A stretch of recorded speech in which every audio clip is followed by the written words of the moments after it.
कल क्या सीख रहे थे? किसके बारे में सीख रहे थे?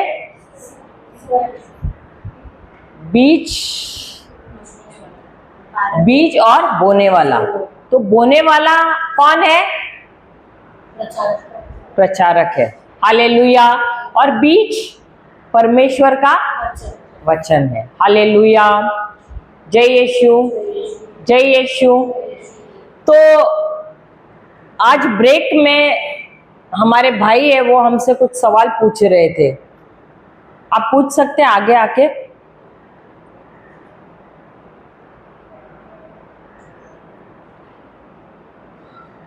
हाँ पूछिए।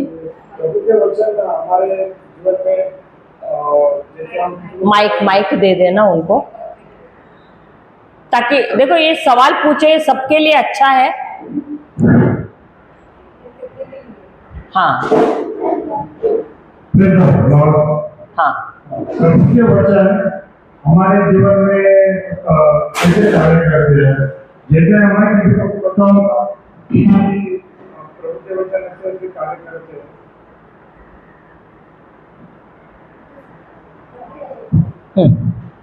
हाँ हाँ, जैसे मैं किसी को बताऊंगा कि प्रभु के वचन ऐसे ऐसे कार्य करते हैं तो आपको अच्छा लगता है, लेकिन फटाक से किसी को विश्वास नहीं होगा।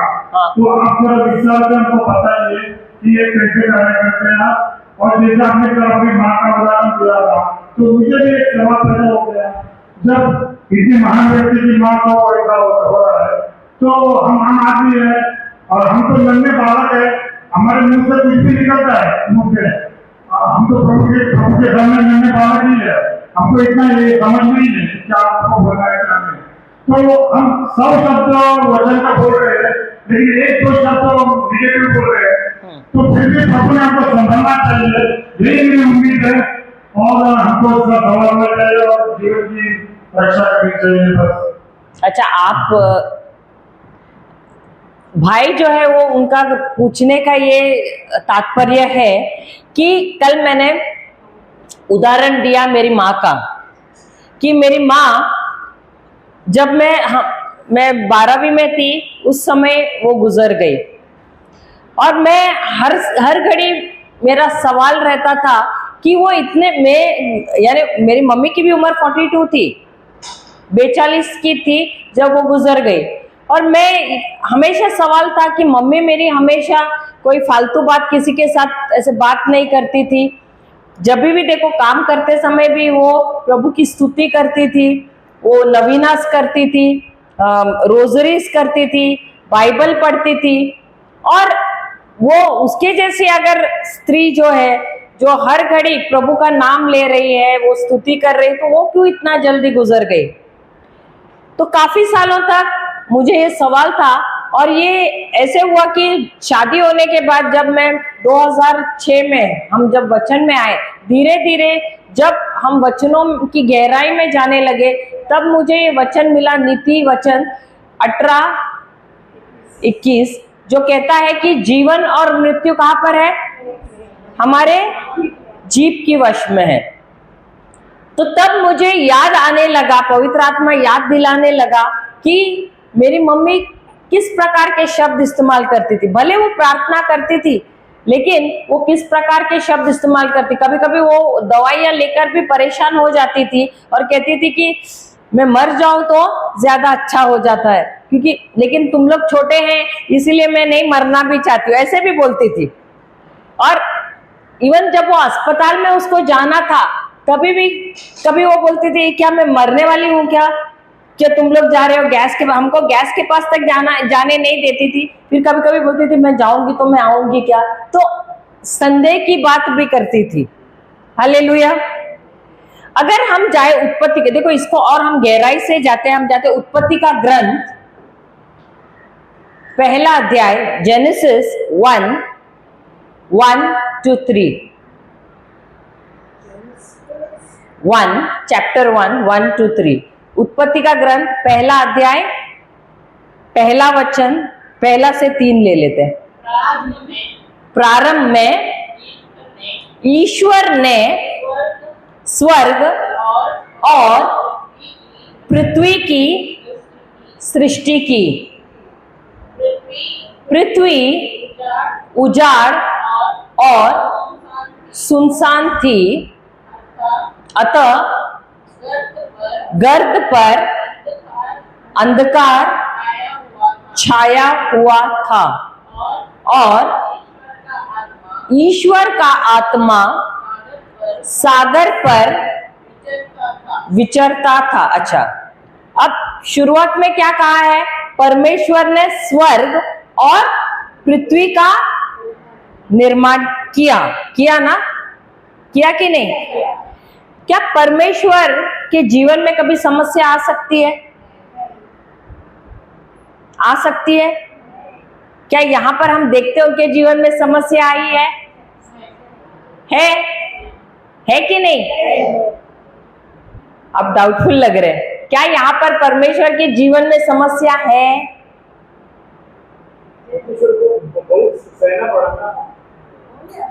मैं अभी के ये जो हम पढ़ रहे हैं उसमें से मैं कह रही हूं, क्या परमेश्वर के जीवन में समस्या थी? अभी आपने जो पढ़ा, देखो पहला वाक्य कह रहा है कि परमेश्वर ने आदि में उन्होंने क्या किया? स्वर्ग और पृथ्वी की सृष्टि की। अगर उन्होंने सृष्टि की तो क्या उन्होंने पूर्ण काम किया था?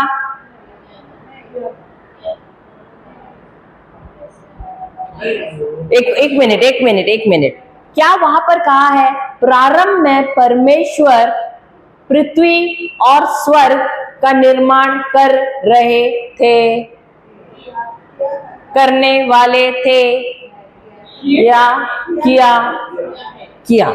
इसका मतलब हो गया है, क्या अधूरा रह गया है? अभी मैं उदाहरण देती हूं। अगर आप कुछ काम कर रहे हैं ऑफिस का, तो आप अगर पूरा काम हो गया तो आप क्या कर, अगर किसी का फोन आया और उसने पूछा क्या कर रहे हो, मैं ऑफिस का काम कर रहा हूं, करने वाला हूं या हो गया है, क्या बोलोगे? हो गया है ना? क्यों बोल रहे? क्योंकि पूरा हो गया। आप दोबारा उस काम की तरफ जाने वाले नहीं हो, उस दिन के लिए आपका काम हो गया। उसी प्रकार यहां भी क्या कहा गया है कि प्रारंभ में परमेश्वर ने पृथ्वी और आकाश की सृष्टि की, यानी हो गया पूरा काम। और दूसरा ही वाक्य क्या कहता है? अब सुनिए, सेकंड, पृथ्वी उजाड़ और सुनसान थी, अतः गर्त पर अंधकार छाया हुआ था और ईश्वर का आत्मा सागर पर विचरता था। इसका मतलब है फर्स्ट सेंटेंस यानी पहला वाक्य, उसमें पूरा काम कर दिया है परमेश्वर ने, लेकिन दूसरे ही वाक्य में क्या हुआ है? समस्या है। अगर उनका काम संपन्न नहीं हुआ होता, खत्म नहीं हुआ होता, वो तो वचन नहीं कहता था कि उन्होंने किया था, लेकिन वहां कहा गया है कि सृष्टि की थी। और दूसरा ही वाक्य कहता है कि समस्या है। परमेश्वर ने समस्या को देखा। समस्या क्या थी? पृथ्वी उजाड़ थी। इसका मतलब है पृथ्वी पे नाश हुआ है। पृथ्वी आकारहीन थी, यानी आकार नहीं है, सुनसान थी, कुछ भी नहीं है और अंधेरा है। तीन बहुत ही बुरी बातें हैं, लेकिन वहां पर और एक बात है। क्या है? चौथा क्या है? क्या है? चौथा क्या है? चौथा है वहां पर पवित्र आत्मा मंडरा रहा है। पवित्र आत्मा मंडरा रहा था। हालेलुया। क्या वो पवित्र आत्मा कुछ कर रहा है? नहीं कर रहा है। पवित्र आत्मा कुछ भी काम नहीं कर रहा है, वो सिर्फ मंडरा रहा है, घूम रहा है वहां पर, कुछ भी कार्य नहीं कर रहा है। हालेलुया। परमेश्वर देख रहा है समस्या, और समस्या के साथ साथ वो क्या देख रहा है? वहां पवित्र आत्मा भी है, लेकिन पवित्र आत्मा कुछ भी काम नहीं कर रहा है। अब तीसरा वाक्य, ईश्वर ने कहा, ईश्वर ने सोचा, ईश्वर ने प्रार्थना की, ईश्वर गिड़गिड़ाए, क्या किया? ईश्वर ने कहा, फिर ईश्वर ने कहा अंधेरा है प्रकाश हो जा। सही बात है? ईश्वर ने कहा अंधेरा है प्रकाश हो जा।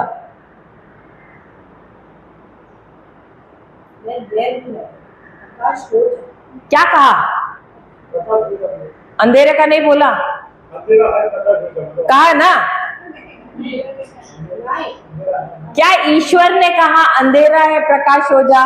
Did God say there is darkness let there be light? पढ़िए अभी दोबारा, अभी सुनिए। ईश्वर ने कहा अंधेरा है, क्या कहा? प्रकाश। 100% लॉक करो, लॉक कर दो, वैसा ही कहा? ओके ठीक है।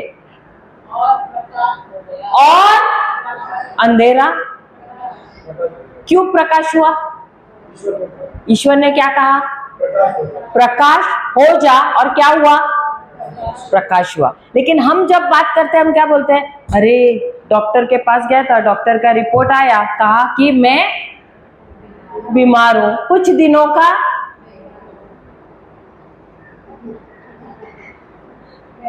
ये सब मालूम है।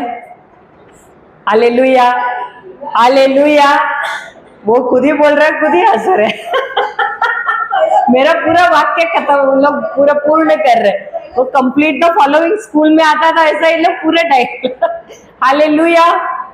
लेकिन जब परमेश्वर ने समस्या देखी, समस्या बोला। हम जब समस्या देखते हैं हम क्या बोलते हैं?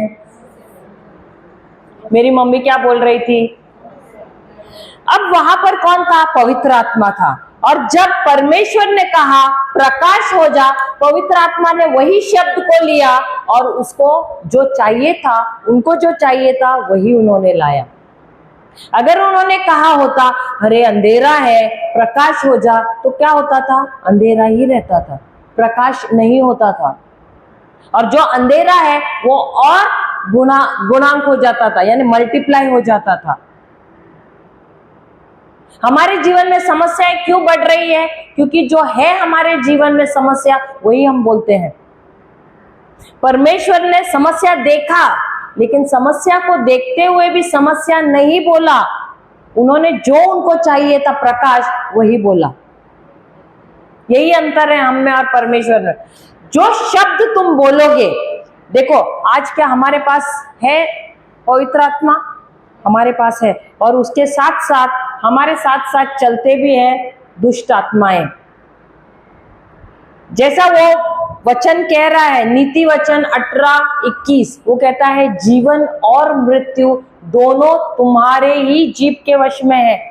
तो जो भी शब्द तुम बोलोगे, या तो स्वर्गदूत लेंगे या पवित्र आत्मा लेता है और वो चीजों को तुम्हारे जीवन में लाता है, या तो दुष्ट आत्माएं हैं वो जाते हैं और वो चीजों को तुम्हारे जीवन में लाते हैं।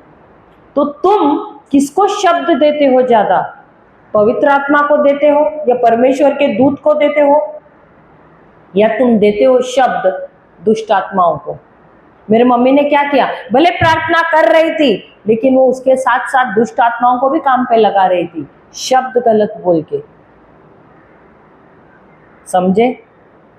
तो आप भले कितना, एक मिनट, तो भले आप कितना भी सुबह से लेकर रात तक आप पूरा दिन आप प्रार्थना करोगे, लेकिन आपने जो गलत शब्द बोला, जीवन और मृत्यु कहां पर है? आपके ही मुख में है। देखो प्रार्थना हम क्या करते हैं पता है? बाइबल में देख के, किताब में देख के, लेकिन उसमें विश्वास कितना है? लेकिन नकारात्मक नाम पूरा विश्वास के साथ बोलते हैं। अरे ऐसा हो रहा है, मुझे तो ऐसा लग रहा है, मैं तो, मेरा टिकट निकलने वाला है। हाँ आपको नाला बालक है ना, हमारे मुंह से तो ऐसे ही निकला। ओके, इसका भी उत्पत्ति का ग्रंथ 1 अध्याय 26वां वचन, जेनेसिस 1:26।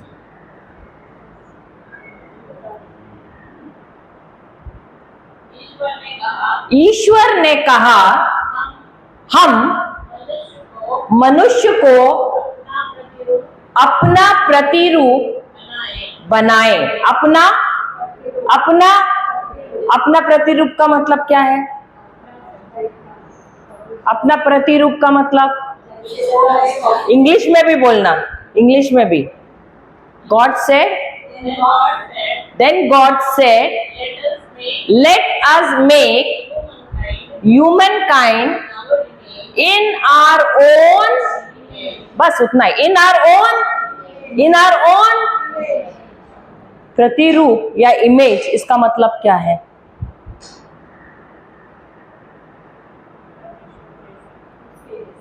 उसके जैसा, यानी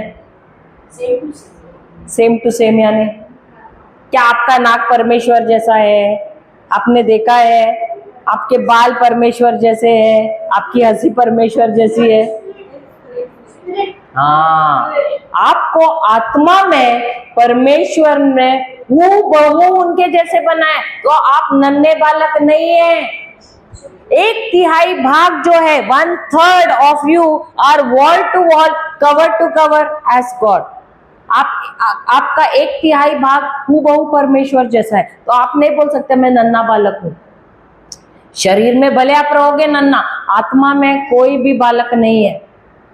आत्मा में हर कोई परमेश्वर जैसा ही है। परमेश्वर आत्मा है, हम भी आत्मा है, शैतान भी आत्मा है, दूत भी आत्मा है, एंजल्स भी आत्मा है। तो आप नहीं बोल सकते मैं नन्हा बालक हूं, मुझे नहीं मालूम है। आपको परमेश्वर ने उनके जैसे बनाया है आत्मा में। आगे पढ़ना,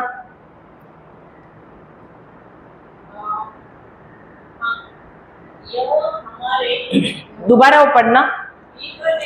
ईश्वर ने कहा हम मनुष्य को अपना प्रतिरूप बनाए, यह हमारे सदृश हो। अब हमारे सदृश हो का मतलब क्या है? Into our likeness, image and likeness. अभी लाइकनेस का मतलब क्या है?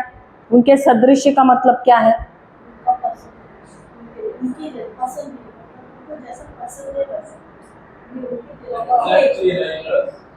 वो तो इमेज में हुआ। क्या है? स्वभाव। अब स्वभाव क्या है? नेचर। क्या स्वभाव?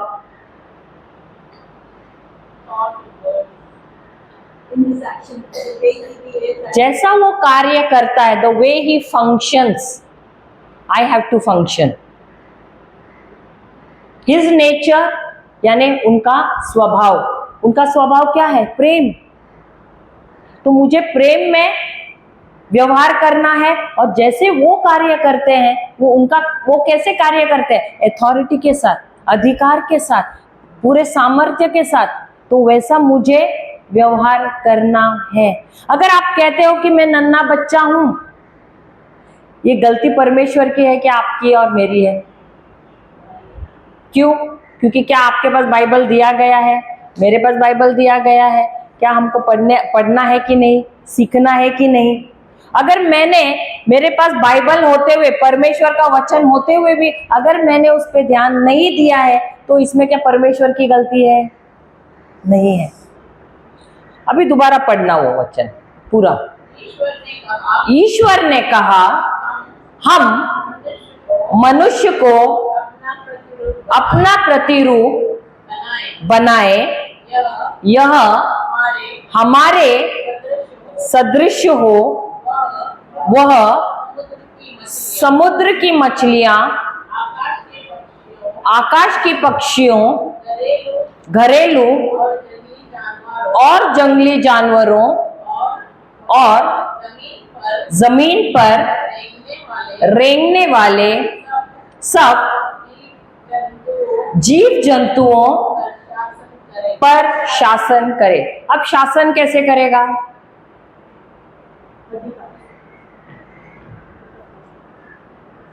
अधिकार से। बट अधिकार से कैसे? शासन करना है, लेकिन कैसे? हाँ, मुंह खोलना है, शब्द बोलना है। मुंह खोलना है, शब्द बोलना है, उसके द्वारा आप अधिकार से राज करते हो। अगर आप बैठे हो घर पे, आपकी नौकरानी आई, आप बोलोगे प्लीज मुझे पानी दो, या बोलोगे मेरे लिए पानी लाना, उसका नाम बुला के, सही बात है, अधिकार से बोलोगे कि नहीं, और वो पानी लाके देगी आपको, सही बात है। लेकिन आप बोलेगे प्लीज, तो लाके देगी क्या? वो आप पे राज करेगी, सही बात है, सही बात है। तो आपको यहाँ पर राज करने के लिए भेजा है, और ये राज कैसे करते हैं? शब्दों के द्वारा। और राज किस पे करना है? अपने परिस्थितियों पे, जीव जंतुओं पे, समस्याओं पे, बीमारियों पे, इन पर राज करना है। शैतानी शक्तियों पे हमको राज करना है। और जब हम ये नहीं करते हैं, हम क्या करते हैं? बहाने ढूंढते हैं, अरे ऐसे हुआ था, अरे वैसे हुआ था। लेकिन क्या हमको यहाँ पर राज करने के लिए भेजा है? अगर हम राज नहीं कर रहे हैं तो इसी वजह से आज हमारे जीवन में विपत्तियां क्यों आ रही है और हम पर क्यों राज कर रही है, बीमारियां आ रही है क्यों हम पर राज कर रही है? क्योंकि हम जानते नहीं है कि हमको यहाँ पर राज करने के लिए भेजा है, और ये राज हम शब्दों के द्वारा करते हैं। अगर तुम्हारे जीवन में कोई बीमारी है, तुमको उस बीमारी से बात करना है। यही सिखाने के लिए यीशु यहाँ पर आए थे। अब मेरी मम्मी को ये ज्ञान नहीं था, भले वो बाइबल पढ़ रही थी। हम कल किस पे थे? समझ पे थे। उसका नाश क्यों हुआ? क्योंकि उसको वचन का ज्ञान नहीं था, वो समझ नहीं पा रही थी। वचन का ज्ञान था, इंफॉर्मेशन था, लेकिन उसको समझ नहीं था कि इस वचन का मैं कैसे अपने जीवन में इस्तेमाल करूं। वो रोज बाइबल पढ़ती थी बाय डिफॉल्ट। मैं वही बोला, बहुत लोगों को 200 बार 400 बार बाइबल पढ़ा है, इसका ये मतलब नहीं है कि वो वचन क्या कैसे कार्य करता है उसकी समझ उनको है, नहीं है। और इसीलिए हमारा नाश हो रहा है। उस वचन का अंडरस्टैंडिंग होना, समझ होना बहुत जरूरी है। और समझ का मतलब क्या है? वो वचन कैसा कार्य करता है, उसका हमारे जीवन में हम कैसे कार्य करें, वो कार्य कैसा करता है हमारे जीवन में वो वचन, उसको कहते हैं समझ। व्यवहारिक कार्य ज्ञान, प्रैक्टिकल वर्किंग नॉलेज। हम जाते हैं प्रोवर्ब्स 4:7, नीति वचन 4:7।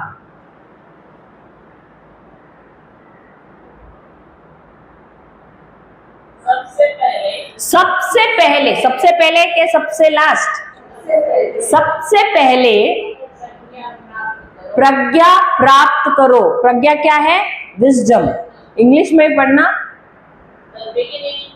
The beginning of wisdom is this, get wisdom, and whatever else you get understanding, get understanding। Hindi में सबसे पहले प्रज्ञा प्राप्त करो, किसी भी कीमत पर सद्बुद्धि ने समझ प्राप्त करो। Hallelujah, hallelujah. अभी प्रज्ञा या विजडम क्या होता है? प्रज्ञा या विजडम क्या होता है? 2 दिन से आप सीख रहे हैं ना, कल शायद विजडम पे बहुत जन सिखा रहे थे।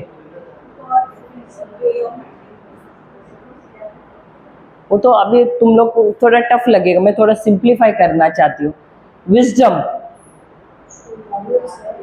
अभी देखो, हाँ क्या बोले आप?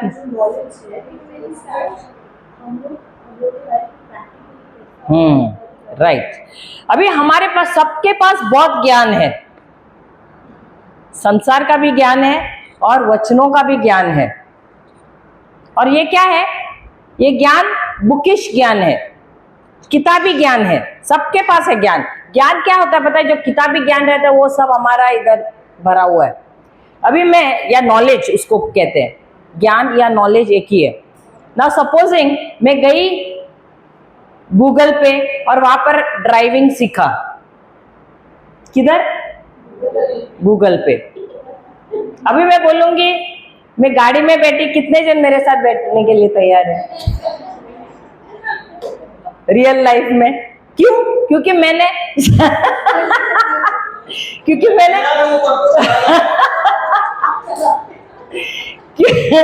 क्योंकि चलाने वाला वो है, मैं नहीं चलाऊंगी। Hallelujah, hallelujah. तो ज्ञान वही है, किताबी ज्ञान रहना, उसमें आपका जो सचमुच के रियल लाइफ में प्रैक्टिकली आप कुछ नहीं कर रहे हो, सिर्फ वो किताबी नॉलेज आपके दिमाग में, उसको नॉलेज कहते ज्ञान। लेकिन उसी ज्ञान को अब मैं कैसे अपने हकीकत के जीवन में लाऊं, ये प्रैक्टिकल लाइफ में उसका इस्तेमाल कैसे करूं? अभी मेरे जीवन में समस्या आई, वो समस्या आई, लेकिन वो समस्या से मैं कैसे उस पर विजय प्राप्त करूं वो मुझे मालूम नहीं है। उस समय मैं जाती हूँ, जेम्स 1 आई थिंक 6 बोलता है, जब तुम्हारे पास विजडम या प्रज्ञा नहीं है तो तुमको क्या करना है? परमेश्वर से मांगना है। 6 है क्या 7 है? जेम्स 1:5 है या 6 है? देखना, James 1, if you lack wisdom दिया है, देखो 6 है क्या 7 है? कौन सा वर्स है? 5th है ना? हाँ, इफ एनी ऑफ यू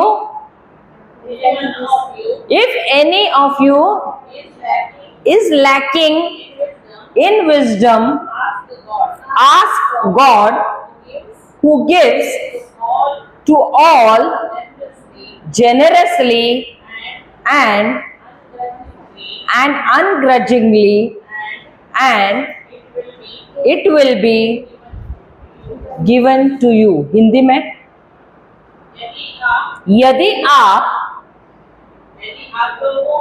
यदि आप लोगों में किसी में प्रज्ञा का अभाव हो तो वह ईश्वर से प्रार्थना करे और उसे प्रज्ञा मिलेगी, क्योंकि ईश्वर खुले हाथ और खुशी से सबको देता है। Hallelujah, hallelujah.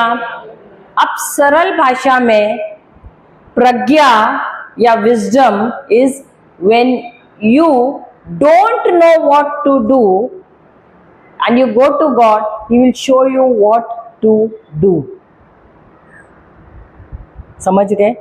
जब तुम जानते नहीं हो क्या करना, तुम परमेश्वर से मांगते हो, तब वो तुम्हें बताते हैं क्या करना, क्योंकि तुम्हारे पास ज्ञान तो है, लेकिन उस ज्ञान का कैसे मैं इस समस्या का हल करने में इस्तेमाल करूं, वो जानना, उसको कहते हैं प्रज्ञा। Did you all follow? You have lot of information, आपके पास बहुत ज्ञान है, लेकिन वो ज्ञान को कैसे मैं चैनलाइज करूं, कैसे मैं जानूं कि इस ज्ञान का मैं इस हकीकत की दुनिया में प्रैक्टिकली कैसे मैं उसको काम में लाऊं, उसको कहते हैं प्रज्ञा। Did you follow? यही बात सोलोमन ने परमेश्वर से पूछा। वो चाहता तो परमेश्वर से कह सकता था कि आप मुझे धन दौलत दो, लेकिन उसने क्या मांगा? विजडम। हालेलुया, प्रज्ञा मांगा। हालेलुया। यही ये वचन कहता है, नीति वचन 4 अध्याय 7वां वचन कहता है कि सबसे पहले क्या हासिल करो? विजडम या प्रज्ञा। हालेलुया। और उसके बाद क्या कहता है वो वचन? I am going to fast over, no. Proverbs 4:7,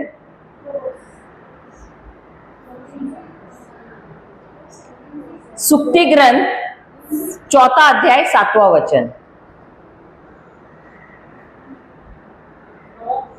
7 सबसे पहले प्रज्ञा प्राप्त करो किसी भी कीमत पर समझ प्राप्त करो। Hallelujah, hallelujah. इसका मतलब है प्रज्ञा तो चाहिए, प्रज्ञा के साथ साथ आपके पास समझ भी रहनी बहुत ही जरूरी है। क्योंकि अगर आपके पास समझ नहीं होगी तो जो आपके पास वचन है उसको आप अपने जीवन में कैसे इस्तेमाल करें आप नहीं जानोगे। That is why saying very important. English में पढ़ना सिस्टर।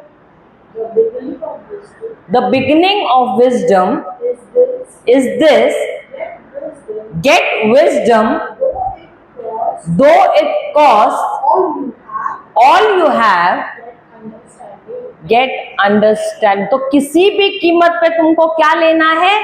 समझ को लेना है। तो आप बोलोगे मेरे पास बहुत वचन है, मुझे सब आता है वचन, लेकिन आने से कुछ नहीं होता है।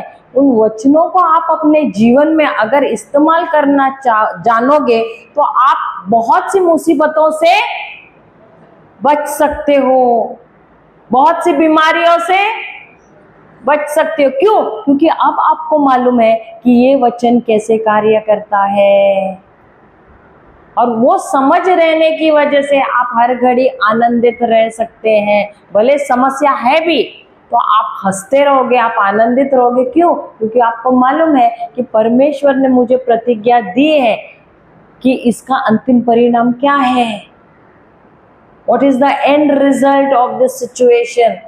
इसीलिए समझदारी रहना बहुत जरूरी है, समझ रहना बहुत जरूरी है वचन का। Hallelujah, hallelujah. That is why ये वचन क्यों कहता है किसी भी कीमत पर तुम समझदारी को प्राप्त करना। क्योंकि अगर आप नहीं जानोगे, नहीं समझोगे कि ये वचन क्या कह रहा है और ये कैसे कार्य कर रहा है, आप हर घड़ी निराश रहोगे, हर घड़ी डर में रहोगे, हर घड़ी चिंता में रहोगे। समझ गए? और इसीलिए अधिक पहला भूमि क्या है? राह किनारे वाला। बहुत से लोग जो राह किनारे वाले, जब बीज गिरता है हार मान लेते हैं। क्यों? क्योंकि जब वचन प्रचार किया गया है ना, कुछ नहीं जाता है अंदर, अंदर ही नहीं जाता है, मिट्टी के ऊपर ही रहता है और वो शैतान उसको उड़ा लेता है तुरंत आके। आप देखे रहेंगे राह किनारे का जो रास्ता, जो भूमि है वो कैसी है? सख्त होती है। It is very hard, the soil is very hard. तो जब बीज डालते, बीज अंदर जाता ही नहीं है, ऊपर ही रहता है। और इसीलिए आप देखोगे वो मुर्गी हो या कोई भी पक्षी है वो आके तुरंत उसको खाता भी है। क्यों? क्योंकि जब वचन हम बोलते हैं ना, वचन जल्दी से अंदर जाता नहीं, पचता ही नहीं है। कैसा हो सकता है, हमने तो इतना साल निकाला है, कैसा होगा ये, नहीं हो सकता है। सवाल आना शुरू होता है, डाउट आना शुरू होता है, और उसी समय है शैतान आता है, चुरा लेता है। क्योंकि शैतान को भी मालूम है अगर ये व्यक्ति समझा इस वचन को, ये वचन क्या है? इस वचन में परमेश्वर का जीवन है। और जैसा ही ये वचन अंदर गया, उस बीज के अंदर वो क्षमता है कि जिस प्रकार वो बीज है उसी प्रकार का फसल लाएगा। और इसीलिए जब वो बीज तुरंत गिरता है, तुरंत ही चोर आता है चोरी करने के लिए। अगर वो व्यक्ति ध्यान नहीं देता है, समझने की कोशिश नहीं करता है, इसीलिए समझ लेना बहुत जरूरी है। भले हम कहते हैं कि हमको बहुत बाइबल आता है, लेकिन समझ आना बहुत जरूरी है। मेरी मम्मी भी बहुत पढ़ती थी बाइबल, लेकिन उसको समझ नहीं था, ये नहीं जानती थी कि वो वचन कैसे कार्य करता है। अभी आपके शरीर में कोई बीमारी है ना? शरीर में बीमारी है, क्या प्रभु आपको चंगा करेंगे? करेंगे? करेंगे? 100% करेंगे? 100% लॉक कर दूं? लेकिन मैं आपको कहूंगी कि नहीं करेंगे, नहीं करेंगे। प्रभु आपको नहीं करेंगे चंगा। क्यों पता है? क्योंकि आप नन्हे हैं, क्योंकि आप बालक हैं। इसके लिए हमारे विचार अच्छे होने चाहिए, positive। नहीं, इसीलिए नहीं चंगाई हो रही है, क्योंकि आप खुद के बलबूते पे चंगाई प्राप्त करने की कोशिश कर रहे हैं। अगर हमको अच्छा रहना था, हमारे कर्म अच्छे होने रहते, तो यीशु क्यों क्रूस पर चढ़े? उनको चढ़ने की जरूरत है नहीं। देखो, ये शैतान का सबसे बड़ा झूठ है। वो आपको हर घड़ी बोलेगा, तुमने आज गलत सोचा, तुमने आज गलत किया, तो आज प्रभु आपसे नाराज है, इसलिए ये बीमारी तुम्हारे जीवन में आई है। और ये सबसे बड़ा झूठ है। अगर प्रभु को मुझे आशीर्वाद देना है, मुझे चंगाई देनी है, तो उन्होंने अपने पुत्र को क्यों भेजा? भेजने की जरूरत थी नहीं, लेकिन उन्होंने अपने पुत्र को भेजा ताकि मेरे पाप, मेरे श्राप, मेरी बीमारी वो अपने पुत्र पे डाले। जो आपने जो उत्तर दिया ना, अब मैं आपको उसका उत्तर देती हूँ, क्योंकि आपका उत्तर गलत है। हम जाते हैं एक पेत्रस का पहला पत्र। अगर आपने ये समझा ना ब्रदर, अगर आपने ये समझा, आपकी जो भी बीमारी है ना ऐसी निकल जाएगी। क्योंकि मुझे याद है, हम छत्तीसगढ़ में गए थे, एक बूढ़ी आई थी, हम उसके घर पे गए थे, जो फादर है उनके एक बहन के घर पे लेकर गए, और वो जब अंदर आई ना, ऐसी आई थी, ऐसी आई थी, पूरी झुकी हुई थी। और मैंने बोला, ये आपकी बहन की सास है क्या? तो बोले नहीं, ये मेरी बहन है। मैं बोला क्या, इतनी झुकी हुई? बिकॉज फादर खुद भी यंग 50s में है, तो उन्होंने बोला उनकी बहन मीन्स, मैं सोचा छोटी बहन। बोले नहीं, ये तो मेरी बहन की सास नहीं, मेरी बहन ही है। तो मैं इतना सरप्राइज हो गई, क्योंकि इतना तो झुका नहीं, ऑलमोस्ट ऐसी है, वो पूरी झुकी हुई है। लेकिन जब उसको हमने वचन बताया, वचन समझाया, जो औरत झुकी हुई थी ना, सीधा खड़ी रह गई। Praise the Lord. ये पूरा महिमा प्रभु को जाता है, लेकिन सत्य को जानना जरूरी है। जब आप सत्य को समझोगे, जो बीमारी है ना, वो चंगाई प्राप्त करने के लिए टाइम नहीं लगता है, क्योंकि प्रभु ने वो ले लिया है। ये आपको समझना है। अब हम पढ़ते हैं पत्रस का पहला पत्र। हमारा शायद आज सिलेबस होगा भी नहीं, लेकिन जो थोड़ा भी सीख रहे हैं ना, अगर उसमें हम पक्के हो गए ना, ये हमारे जीवन में हम इस्तेमाल करके हम एक सफल जीवन जी सकते, दूसरों को जाके सेम सिखा सकते हैं। आप खुद भी जाके दूसरों को सिखा सकते हैं और अपनी गवाही शेयर कर सकते हैं। हमें तो पहला पेत्रस वचन 2 24वां वचन, first letter of Peter verse chapter 2 verse 24। He himself bore our sins in his body on the cross, so that we might die to sin, to sins or to sin, die to sins, yes, sin है, sins, हाँ,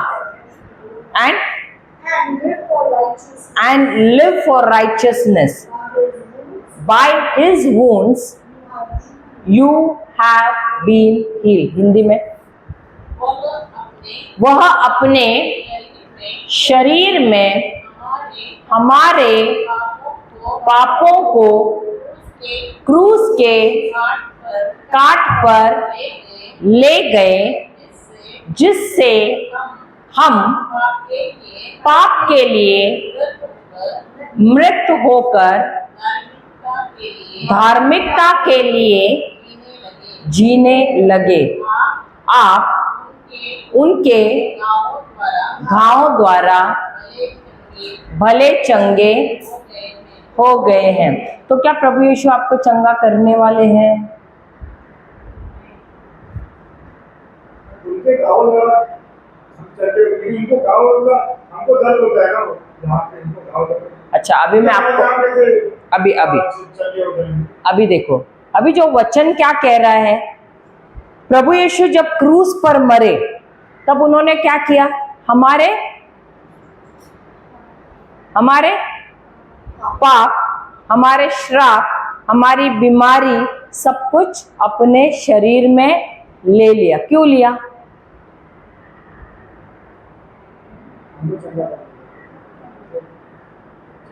अभी हमको पाप से मुक्त करने के लिए सबसे पहले उनको क्या करना पड़ा?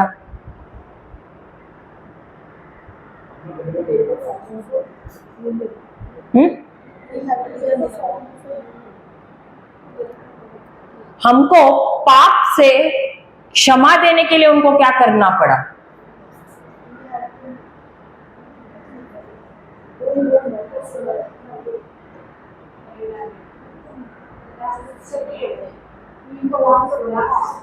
हाँ,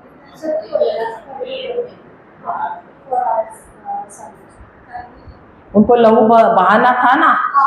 पुराने नियम में जब किसी जानवर का लहू बहाते थे तब क्या होता था? वो साल के लिए उनका पापों को ढक दिया जाता था। क्षमा नहीं होता था, ढक दिया जाता था। अब ढक दिया यानी ये टेबल कैसा है, इसके ऊपर कपड़ा चढ़ाया है, ढक दिया है। अभी कोई कोई टेबल एकदम गंदा रहता है, आप जाओगे शादी में और उसके ऊपर इतना सुंदर सैटिन का कपड़ा डाला है, बोर्ड डाला है, आप थोड़ी देर में ऐसे बच्चे खेल रहे हैं ना तो थोड़ा ऊपर करेंगे, ई कितना गंदा टेबल है, बोलते हैं कि नहीं? वैसे ही हमारा पाप पुराने नियम में जब वो बलि चढ़ाते थे, वो पाप को सिर्फ लहू से कवर किया जाता था। वो गंदगी थी, पाप था। लेकिन जब प्रभु यीशु क्रूस पर चढ़े तो उनके क्रूस पर चढ़ने से उन्होंने अपना लहू बहाया। सबसे पहले तो लहू बहाया। और हम जाते हैं दूसरा कोरिन्थियों अध्याय 5, 2 Corinthians 5:21। दूसरा कोरिन्थियों अध्याय 5। God made him who had no sin, यानी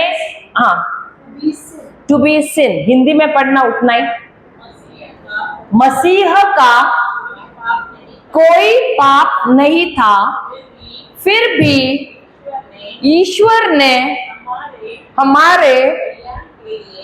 हमारे कल्याण के लिए उन्हें पाप का भागी बनाया। अब प्रभु यीशु, क्या वो पाप था उनमें? नहीं था। वो पाप से अनजान थे, उनमें कोई भी पाप नहीं था, वो निर्दोष थे, पूरी तरह निर्दोष थे। लेकिन क्योंकि वो निर्दोष थे, शैतान कितना भी कोशिश करे कुछ भी नहीं कर पाता था, क्योंकि उसके अंदर पाप ही नहीं था। और अगर उनके जीवन में मृत्यु आना, देखो उनको मृत्यु भी नहीं छू सकती थी। अगर पाप नहीं तो मृत्यु भी नहीं छू सकती है, क्योंकि परमेश्वर ने, देखो जब पहले मनुष्य को बनाया था, परमेश्वर ने उसको ऐसे बनाया था कि उसने मरना नहीं चाहिए। मृत्यु उनके प्लान में था ही नहीं। वो चाहता था कि मनुष्य सदा सर्वदा का जीवन जिए, बिना मरे रहे। लेकिन मृत्यु कब आया? जब पाप आया। प्रभु यीशु आए हमको बचाने के लिए, लेकिन उनके जीवन में भी मृत्यु नहीं आ सकता है। क्यों? क्योंकि पाप ही नहीं है। उन्होंने कोई भी आज्ञा का, ऐसा नहीं है कि उन्होंने आज्ञा का पालन नहीं किया, हर एक आज्ञा का पालन किया है, तो मृत्यु नहीं आ सकता। इसीलिए पिता ने क्या किया? हमारा सबका पाप लिया और उसके ऊपर डाला। अब जब उसके ऊपर पाप आया, क्या वो पापी बन गया? पाप बन गया? बन गया पाप, क्योंकि हमारा पाप वो सब्स्टिट्यूट बना, हमारा प्रतिनिधित्व उसने किया, हमारा पाप उसने लिया अपने शरीर पे। और इसीलिए आप देखोगे सब जगह पे यीशु अपने पिता को पिता पिता करके कहता है, लेकिन जब उसको क्रूस पे चढ़ाया है वो कहता है, my God why have you forsaken me. क्या कहता है? हे मेरे परमेश्वर, क्यों आपने मुझे त्यागा है। वो एक ही जगह पे है जहां पर वो पिता परमेश्वर को पिता नहीं बोलता है। क्यों? क्योंकि जब पाप उन पर डाला गया, उन दोनों के बीच में क्या हो गया? गैप हो गया। हालेलुया। क्योंकि जहां पाप है वहां पवित्र परमेश्वर नहीं रह सकता है। Hallelujah, hallelujah. तो प्रभु यीशु को पाप बनना पड़ा हमारे लिए, किस लिए? अब पढ़ते हैं आगे। और हाँ, अब ये पाप क्या है? पाप क्या होता है? क्या पाप और पापे दोनों भी सेम है क्या? पापों, पापों, sin and sins, are they both same? पाप और पापों,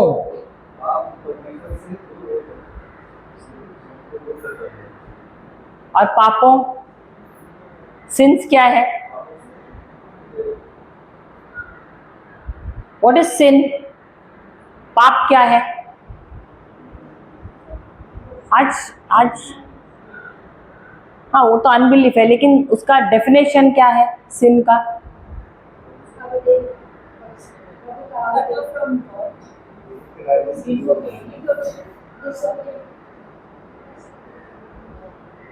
आज वो भाई कश्मीर भाई बोल रहा था किसी के बारे में, सुअर के बारे में। हाँ, सुअर को उसने धोया डेटॉल साबुन से, अच्छी तरह से पोंछा रखा आंगन में और अंदर गया, बाहर आया, क्या किधर मिला? वो कीचड़ में मिला। क्यों? क्योंकि वो उसका स्वभाव है। तो पाप क्या है? पाप वो एक अंधेरी दुनिया की ताकत है जिसके द्वारा, या वो हमारा स्वभाव है जिसके द्वारा हम परमेश्वर के खिलाफ बगावत करते हैं। Sin is that rebellious nature due to which I rebel against God. Sin is that rebellious nature due to which I rebel against God. वो स्वभाव है।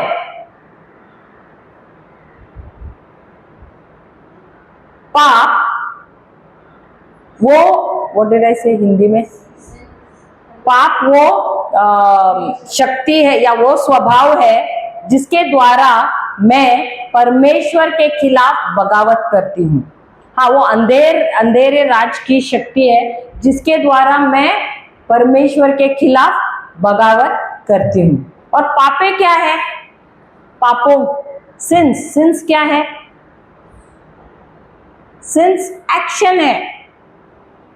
पाप जड़ है। पाप क्या है? जड़ है। सिन इज रूट, क्योंकि वो जड़ है। आई थिंक ब्रदर गणेश भी बोल रहे थे आज, जड़ है। लेकिन हम किस पे हमला करते हैं? डालियां काटते रहते, लेकिन वो फिर भी बढ़ रहा है। क्यों? क्योंकि जड़ है। क्या है? पाप का वो जड़ है, वो स्वभाव का जड़ है। उसी जड़ को, वो पाप का जो स्वभाव है वही प्रभु ने ले लिया है अपने शरीर में, उस जड़ को ही लिया है। क्योंकि अगर वो जड़ नहीं है तो एक्शंस होगा ही नहीं। Sins is what? Sins is action. मैं जो कार्य करती हूं उसको कहते हैं पापों। Hallelujah. No, sin is the nature and it is the root. It is the root due to which the fruit is actions. Sin is the root and sins is the fruit, actions. जो भी कार्य, इसीलिए हम देखो कभी भी देखते हैं कोई शराब पीता है, अरे क्या पी रहे हैं, मत पी, उसको बोलते हैं वो ज्यादा पीता है। क्यों? उसका एक्शन पे, हम एक्शन को देख रहे हैं, उसका जड़ को डील नहीं किया है। हालेलुया। तो जड़ को जब तक डील नहीं करेंगे फ्रूट आता ही रहेगा। वही जड़ को प्रभु यीशु ने क्या किया है? उस क्रूस पर ले लिया है। अब पढ़ना 2 कोरिन्थियंस 5:21। मसीह का कोई पाप नहीं था, फिर भी ईश्वर ने हमारे कल्याण के लिए उन्हें पाप का भागी बनाया, जिससे हम उनके द्वारा ईश्वर की पवित्रता के भागी बन सके। वो वर्ड सही नहीं है, धार्मिकता आना चाहिए। English, anyone? Righteousness, that word has to be there. God made him who had no sin to be sin for us, so that in him we might become righteous heirs, righteousness of God। तो अगर हमको धार्मिकता मिलनी है, अब धार्मिकता का मतलब क्या है? राइट स्टैंडिंग विद गॉड, और the very nature of God, और the very nature of God planted in me. अब मैं आपको उदाहरण देती हूँ। अभी दो पेड़ हैं, एक तो जंगली पेड़ है और एक बहुत अच्छा पेड़ है। अब ये जो अच्छा पेड़ है ना, ये हर साल बहुत अच्छा फल देता है, हाई क्वालिटी का, और ये जो जंगली पेड़ एकदम फालतू फल देता है। अभी मैं चाहती हूं कि ये जो पेड़ है ये भी इसके जैसे फल दे, तो मैं क्या करती हूँ, इसकी जो डाली है ना, इसको काटती हूँ और इस जंगली पेड़ के साथ जोड़ देती हूँ और उसको बांधती हूँ। कुछ होगा क्या? होगा कि नहीं? कितने बोलते होगा? सिर्फ दो ही जना, बाकी? अरे मैं इसका डाली काट के उसमें डाल रही हूँ यार, और उसको बांध रही हूँ, नहीं होगा क्या? अच्छा पेड़ का डाली निकाल के मैं जंगली वाले में डाल रही हूँ।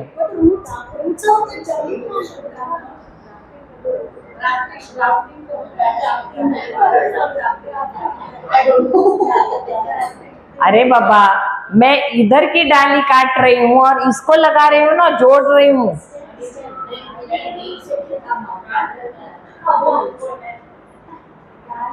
अरे मैंने इसको छीला ही नहीं और मैं खाली ऐसे लगाऊंगी तो होगा क्या?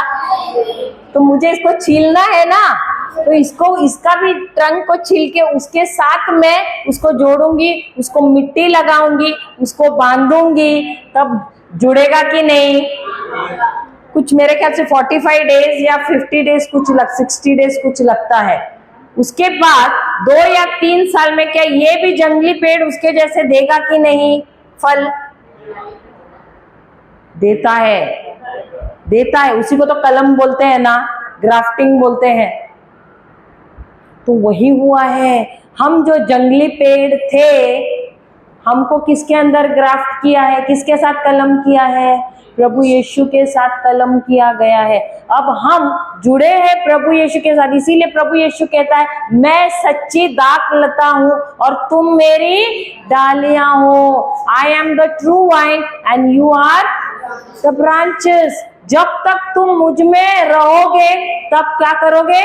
तब तक तुम फल उत्पन्न करोगे। लेकिन अगर तुम मुझसे जुदा हो जाओगे तो फल उत्पन्न करोगे क्या? नहीं। यही होता है जब प्रभु यीशु के उस बलिदान में हम विश्वास करते हैं। वही हुआ जब प्रभु यीशु ने हमारे पाप को लिया अपने अंदर,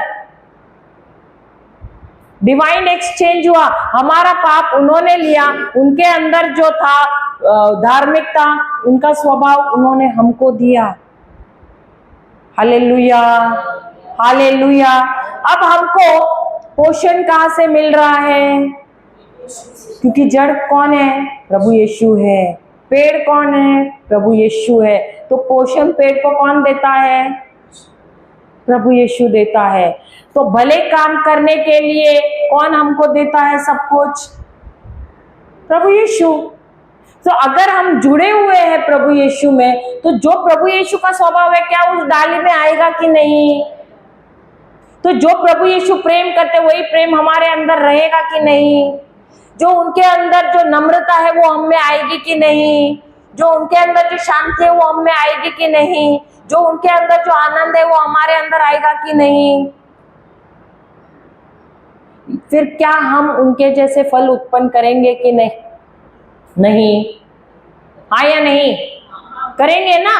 क्यों? क्योंकि हम उनके साथ अब जुड़े हुए हैं। और ये कैसे होता है? ये विश्वास से होता है, आत्मा में। Hallelujah, hallelujah.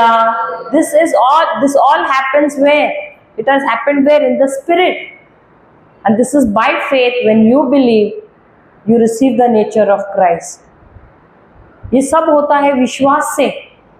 वो स्वभाव भी आपको मिलता है विश्वास से। हालेलुया।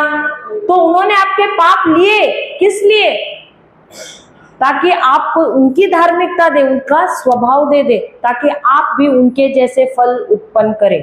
और अगर आप कह रहे हो नहीं लेकिन अभी भी मेरे हाथ से वैसा ही हो रहा है, इसका मतलब है आपने अपने मन को अभी तक रिन्यू नहीं किया है। मन को वचन लेकर आपने अपने मन को बदला नहीं है, और आपने परमेश्वर को के प्रेम को जाना नहीं है, इसीलिए बार बार उसी पाप में गिर रहे हैं। लेकिन प्रभु ने अपना काम किया है। और क्यों हमको धार्मिकता दी है? क्यों अपना स्वभाव दिया है? क्यों? क्योंकि जब हम में उनकी धार्मिकता है, उनका स्वभाव है, शैतान हमारा बाल भी बांका नहीं कर सकता है, बीमारी हमको छू नहीं सकती है, क्योंकि हमारे पास अब एक बड़ा सत्य है। और ये सत्य शैतान के झूठ के साथ नहीं मैच होता है। क्योंकि जिस दिन आपको मालूम है आपके अंदर किसकी धार्मिकता है, किसका स्वभाव है, और वो स्वभाव कौन सा है? प्रेम और क्षमा का।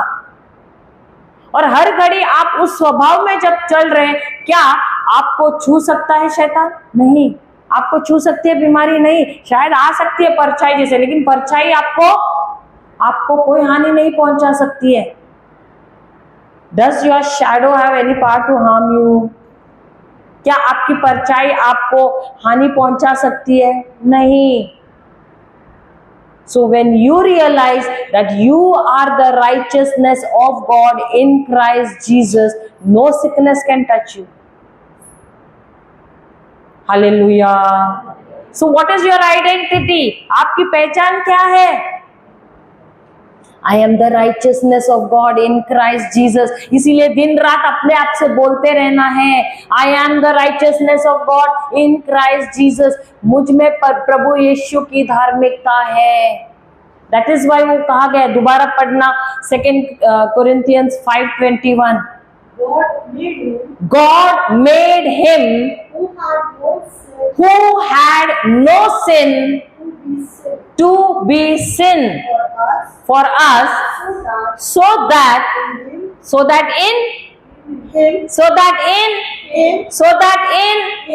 किसके द्वारा? प्रभु यीशु के द्वारा। मेरे अच्छे कामों के द्वारा नहीं। मैं अकेली अगर जाऊंगी, बोलूंगी मेरे कामों के वजह से, मेरे भलाई के वजह से, you are the first candidate to go to hell. आप पहले कैंडिडेट क्या बोलेंगे? पहले व्यक्ति होगे जो नर्क जाओगे। क्यों? क्योंकि आप खड़े रहोगे मेरी भलाई के वजह से मैं अच्छा हूं, मैंने अच्छा नहीं किया इसलिए बीमारी है। नहीं, क्योंकि हमको जो मिलता है सब कुछ प्रभु यीशु के ही द्वारा और उन्हीं में, by him, in him and through him. Hallelujah. इसलिए यहां भी वही कहा, नए नियम में आप जहां कहीं भी पढ़ोगे, by him, in him and through him, सब कुछ प्रभु यीशु के द्वारा ही आपको मिलता है, उसके अलावा कुछ नहीं मिलता है। क्योंकि उन्हीं की धार्मिकता है, उन्हीं की सच्चाई है, उन्हीं का प्रेम है, उन्हीं का बलिदान है, उन्हीं का लहू है। Hallelujah, hallelujah. हमारे वचन क्या कहता है पता है? हमारे भलाई किसके जैसे हैं? Our righteousness is like filthy rags. Romeo की किताब 3 अध्याय कहता है, मुझे वचन बराबर याद नहीं है, आई थिंक 23 है क्या, पता नहीं क्या है। वचन कहता है कि हमारी धार्मिकता, हमारी अच्छाई वो किसके जैसे है? Romans I think it is 3:23 है क्या कुछ है, मुझे एग्जैक्टली वर्स याद नहीं, जस्ट देखो। Your righteousness is like filthy rags, Google पे देखे तो मिल जाएगा। Your righteousness is like filthy rags. Filthy rags, वो रैग्स का मतलब क्या है? स्त्रियों को जो होता है ना, मासिक, उसका कपड़ा क्या रहता है? गंदा। वैसा है हमारा धार्मिकता, एकदम गंदा, उसका हम जिक्र भी नहीं कर सकते हैं। What is the verse? Romans 5:3.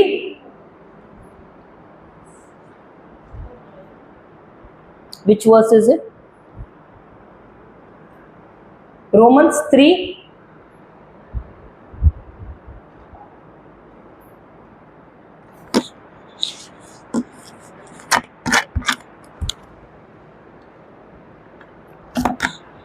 इसलिए विश्वासी जीवन में हम अपनी धार्मिकता पे, अपनी काबिलियत, अपनी भलाई, अपनी अच्छाई, हम zero. Even in Romans it is there. Romans 3. Isaiah 64:6. Even in Romans it is given somewhere. Just check. 64:6. Romans. हाँ, रीड। ओके, आइजाया तो आइजाया पढ़ो। 9 and 10.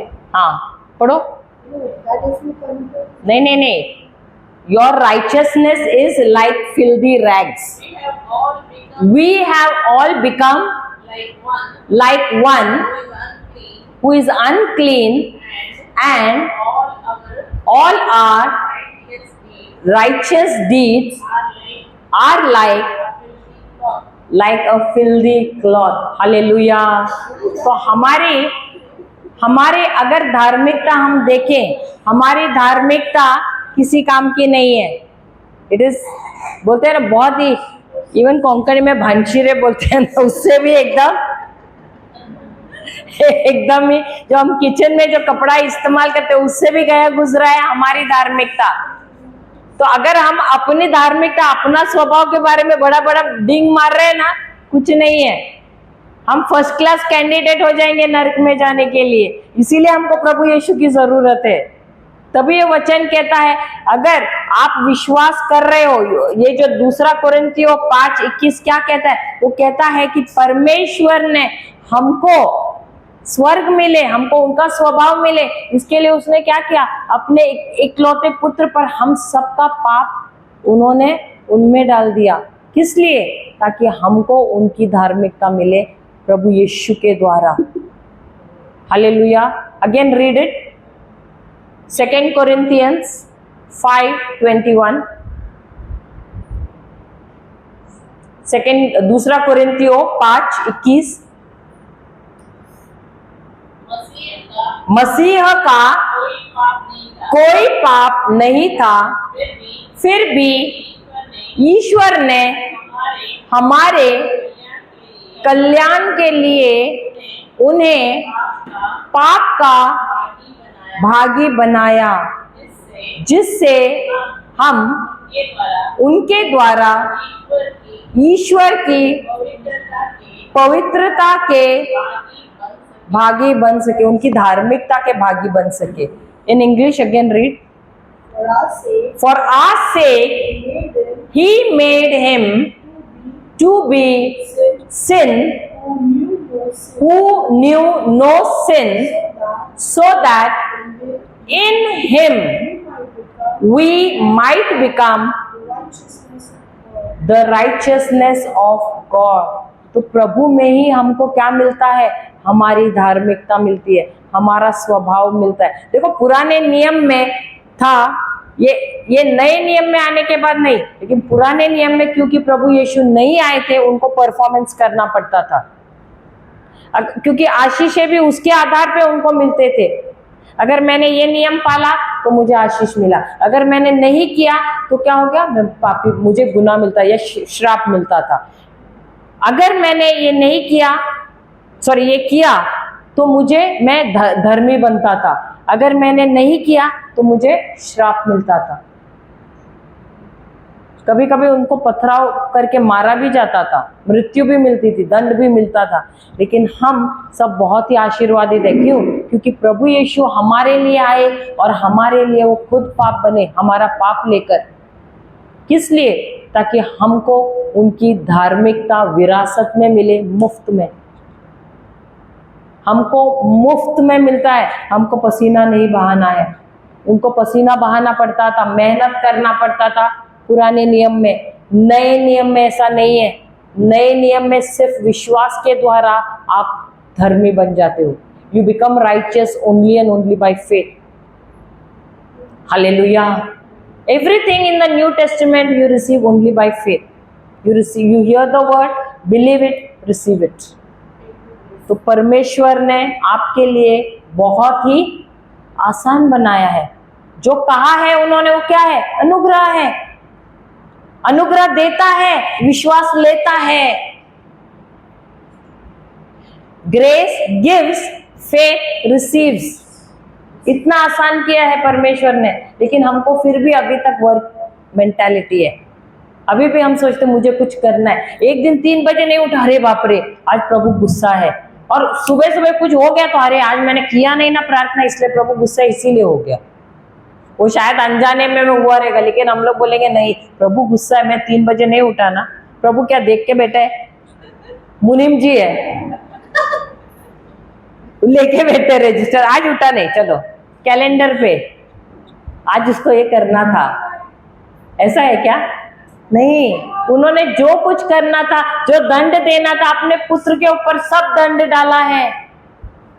हमारे पिछला पाप, वर्तमान पाप, हमारा जो भविष्य काल में भी जो पाप करने वाले, सारा पाप डाला है। देखो एक बात मैं बोलूं, जब हम कन्फेशन के लिए जाते हैं और जब सब पाप बोलते हैं ना, तो फादर बोलता है तुम्हारे सारे पाप माफ हो गए। आप लोग विश्वास करते हैं क्या डाउट करते हैं? क्यों विश्वास करते हैं? तभी विश्वास करते हैं ना, सही बात है ना। लेकिन जब बाइबल कहता है कि तुमको प्रभु ने चंगा किया, तब क्यों नहीं विश्वास करते हैं? उधर फादर ने कहा इसलिए तुम विश्वास करते हो, लेकिन जब बाइबल कहता है तुमको तुम्हारा पाप प्रभु यीशु ने लिया है और तुमको चंगाई दे दी है, लेकिन वो हमको विश्वास करने में मुश्किल होता है। क्योंकि परमेश्वर ने कहा इसलिए, क्योंकि परमेश्वर नजर नहीं आ रहा है इसीलिए, और फादर नजर आ रहा है तो फादर की बात पे हम विश्वास करते हैं। सही बात है। तो हम लोग कन्फेशन में जाते हैं, फिर 2-3 महीने के बाद या 6 महीने के वापस वही सेम कन्फेशन करते हैं, तो उससे कुछ फर्क पड़ता है क्या? या फिर थोड़ा मन में सवाल पैदा होता है कि अरे पहली बार में कन्फेशन के वापस वही पाप हमने, तो वही तो बोल रहे हैं ना, चुभ रहा है मन में कि ऐसा नहीं होना चाहिए। हम लोग रोमियो 8:1 निकालो। अब ये भाई कह रहे हैं हमने कन्फेशन किया, जाके पाप स्वीकार किया, फिर 2-3 महीने बाद दोबारा वही पाप किया, और अगर ऐसा लगता है कि नहीं बोला तो हमको दोष भाव जैसे आता है। अभी वचन क्या बोलता है देखो, हमको चुभता है। अब वचन क्या कहता है? रोमियो की किताब 8वां अध्याय 1 वचन क्या कहता है? हाँ, therefore there is now no condemnation for those who are in Christ Jesus। Hindi, जो लोग ईसा मसीह से संयुक्त हैं, उनके लिए अब कोई दंड आज्ञा नहीं रह गए। लेकिन क्या सवाल यह है, क्या आप प्रभु यीशु के साथ जुड़े हुए हैं? अगर आप प्रभु यीशु के साथ, देखो जिसके साथ आप फेलोशिप करोगे, जिसके साथ आप मेल मिलाप रखोगे, उसके पास से आपको शब्द मिलेगा। अगर आप प्रभु के साथ मेल मिलाप में रखेंगे तो क्या पाप पे ध्यान जाएगा? आपका ध्यान कहां पर रहेगा? वचन पे रहेगा। सही बात है। लेकिन अगर आप वचन नहीं कर रहे हैं, आपका ध्यान कहां जाएगा? अरे मैंने ये किया, अरे मैंने वो किया। लेकिन अगर दिन रात में वचन वचन वचन वचन वचन है, तो पाप करने का सवाल है क्या? पाप का विचार करने का सवाल है क्या? नहीं। क्यों? क्योंकि आप में नई सृष्टि हूं। 2 कोरिन्थियों 5वां अध्याय 17वां वचन क्या कहता है? मैं एक नई सृष्टि हूं। अगर मैं नई सृष्टि हूं, सारी पुरानी चीजें गई हैं, तो मेरा पाप भी गया है, मेरा पाप का जो भी स्वभाव है वो भी निकल गया है। अब मेरे अंदर क्या है? प्रभु यीशु का स्वभाव है, मुझ में उनकी धार्मिकता है, तो पाप आने का सवाल ही नहीं है। क्यों? अब मेरा दिन रात ध्यान कहाँ है? उन पर है, उनके वचन पर है। लेकिन अगर मेरा ध्यान वहां से हटा तो शैतान तो आपको बोलेगा ही, अरे तूने वो गलत किया, पता है कल तेरा तो झगड़ा हुआ तेरा बीवी के साथ, अरे तूने उसको देखो, उसको कितना गलत नजर से देखा, बोलेगा कि नहीं? वो आपको बार बार आपका पिछला याद दिलाएगा और आपको किस में डालेगा? दोष भाव में डालेगा। लेकिन पवित्र आत्मा जो हमारे अंदर है वो कभी भी दोष भाव नहीं देता है हमको, समझ गए? लेकिन हम तो आम इंसान है, तो हमसे जाने अनजाने में ऐसा पाप हो। एक मिनट, क्या आप प्रभु में हैं? एक मिनट, क्या आप प्रभु यीशु में हैं? प्रभु यीशु में है, are you in Christ Jesus? Do you believe in what Jesus has done? तो अगर आप प्रभु यीशु में हैं तो आप आम इंसान हो गए क्या? सबसे पहले आपको ये याद रखना है कि आप आम इंसान हैं या आप परमेश्वर के बच्चे हैं। आपकी पहचान क्या है वो पहले आप समझिए। पहचान क्या है आपकी? आप अगर आम हैं तो आप वही गलतियां बार बार करेंगे, लेकिन अगर आप परमेश्वर के बच्चे हैं, आप बोलोगे मैं तो परमेश्वर का पुत्र हूं, और आपका ध्यान रहेगा कहां पर? परमेश्वर पर और उनके वचन पर। पाप तो आपके पास आएगा भी नहीं, और आ भी गया तो आपको छुएगा भी नहीं, दूर दूर से भाग जाएगा। वो विचार भी आपको भले आएंगे, देखो विचार आते हैं, मैं ऐसे नहीं बोलती कि नहीं, विचार आते हैं, उस विचार को स्वीकार करना नहीं स्वीकार करना वो भी आपके ऊपर है, क्योंकि शैतान आके ऐसे अंदर फिक्स नहीं करेगा। लेना नहीं लेना विचार को आपके हाथ में है। वो फेविक्विक लेके नहीं आता, वो चिपकाने के लिए विचार लेके आता है, लेकिन उस विचार को लेना नहीं लेना आपके ऊपर है। जैसे कि मैंने आपको पहले भी पता नहीं यहाँ उदाहरण दिया कि नहीं, एरोप्लेन उड़ रहा है, हवाई जहाज उड़ रहा है, अब वो हवाई जहाज तब तक लैंड नहीं कर सकता है तब तक ट्रैफिक पुलिस जो है उसको सिग्नल नहीं देता है। जब वो सिग्नल देता है तभी वो एरोप्लेन लैंड कर सकता है। उसी प्रकार होता है विचार आपका। अगर आपने सिग्नल दिया, आप वो विचार लिया, उस पर अगर आप मनन चिंतन कर रहे हैं तो शैतान आपको और एक विचार देगा, वापस आप उस पर मनन चिंतन करोगे, 1 से 2, 2 से 4, 4 से 100, होगा कि नहीं? तो विचार लेना नहीं लेना वो भी आपके हाथ में है। शैतान कुछ नहीं कर सकता, आपको छू भी नहीं सकता है। क्यों? क्योंकि आप प्रभु यीशु का शरीर है, आपके अंदर पवित्र आत्मा वास कर रहा है। देखो हर घड़ी यीशु को भी यही टेस्ट था, वो शरीर में आए थे ना, उनको भी यही टेस्ट था। क्या टेस्ट है हमारा मालूम है? आपका पहचान क्या है? What is your identity? You have to always know what is your identity. हर घड़ी आपका टेस्ट है, टेम्पटेशन यही है, what is your identity in Christ? Who are you in Christ? आप प्रभु यीशु में कौन हो? हर घड़ी, जिस घड़ी आपको मालूम है मैं परमेश्वर का पुत्र हूं, तो मैं तो पवित्र हूं, मैं पवित्र हूं। भले मैंने कल पाप किया था लेकिन मैं पवित्र हूं। क्यों? क्योंकि मैं परमेश्वर का पुत्र हूं। तो मुझ में दोष भाव आएगा ही नहीं। हाँ मैंने गलती से किया, लेकिन प्रभु मुझे क्षमा करो। मैं मेरे पिता के सामने जाता हूँ, जैसे मेरे मम्मी डैडी को, मम्मी मैंने कल ना वो चॉकलेट चोरी करके खाया वो फ्रिज में का, तो मम्मी थोड़ी मारेगी, चल जा तो घुटने पे जा, नमक डालेगी, चल वो नमक के ऊपर घुटना टेक, ऐसे बोलेगी क्या? नहीं, अच्छा ठीक है खा ले, ओके ठीक है। वैसे मैं मेरे पिता के पास उसके सामने जाता हूँ, सिंहासन के सामने। इब्रानियों का किताब 4 अध्याय आई थिंक 16वां वचन है, कहता है कि हम अपने पिता के सामने हम जाते कॉन्फिडेंटली। अगर मैं पुत्र हूं तो मुझ में उतना कॉन्फिडेंस है अपने पिता के सामने जाने के लिए। मैं क्यों डरूंगा? मैं उत्तराधिकारी हूं परमेश्वर के राज्य का, क्योंकि मेरे भाई प्रभु यीशु ने लहू बहाया है मेरे लिए, मेरे पापों को धोया है। तो I can stand confidently, boldly उनके सामने, before the throne of grace, महिमावित सिंहासन के सामने मैं खड़ी रह सकती हूँ बोल्डली।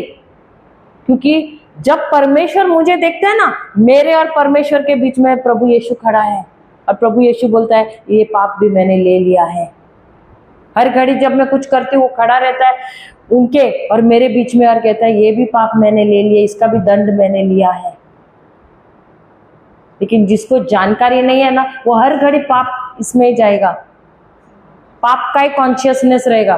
लेकिन जब आप पाप का कॉन्शियस क्यों रहना चाहिए? अगर आप परमेश्वर के पुत्र हैं अगर आपको मालूम है मैं ये रामपुर का मैं महाराजा हूँ या महाराजा का बेटा हूँ, तो आप जाके गली के किसी के साथ जाके आप कुछ करोगे क्या गलत काम? नहीं, आप राजकुमार हो भाई, आप महल में रहोगे, आप अच्छा कार्य करोगे। गलत कार्य जाके आप डाकुओं के साथ जाके आप लूटने को जाओगे क्या? नहीं, क्योंकि आपको आपका पहचान मालूम है, मैं तो राजकुमार हूँ, मुझे वो सब करने की जरूरत नहीं, मुझे प्रभु ने सब कुछ दिया है और मैं पवित्र हूँ, मेरे पास उनका जैसा स्वभाव है, तो आप उसी में रहेंगे।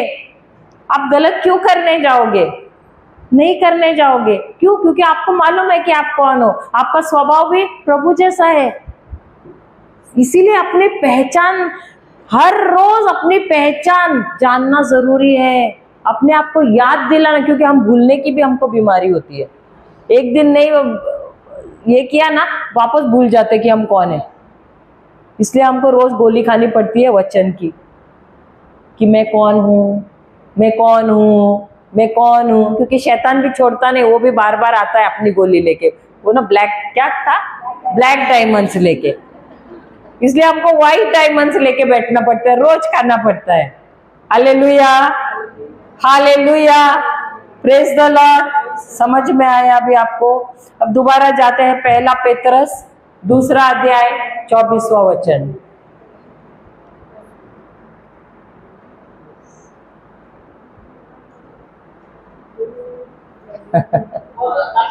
वह अपने शरीर में हमारे पापों को क्रूस के काट पर ले गए, जिससे हम पाप के लिए मृत होकर धार्मिकता के लिए जीने लगे। देखो, जब तक हम ये विश्वास नहीं करेंगे कि मेरे सारे पाप प्रभु यीशु ने लिए हैं, क्योंकि बीमारी किससे आती थी? पाप की वजह से। क्यों? जब हम पाप करते थे, शैतान को हम खुला दरवाजा देते थे।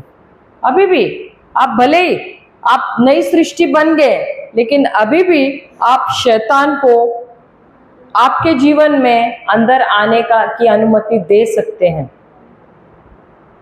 आप ऐसे मत सोचो कि मेरे अंदर पवित्र आत्मा है तो सब कुछ ठीक ठाक हो गया। लेकिन इस शरीर में देखो, यीशु ने हमारी आत्मा को खरीदा है, शरीर को अब तक नहीं।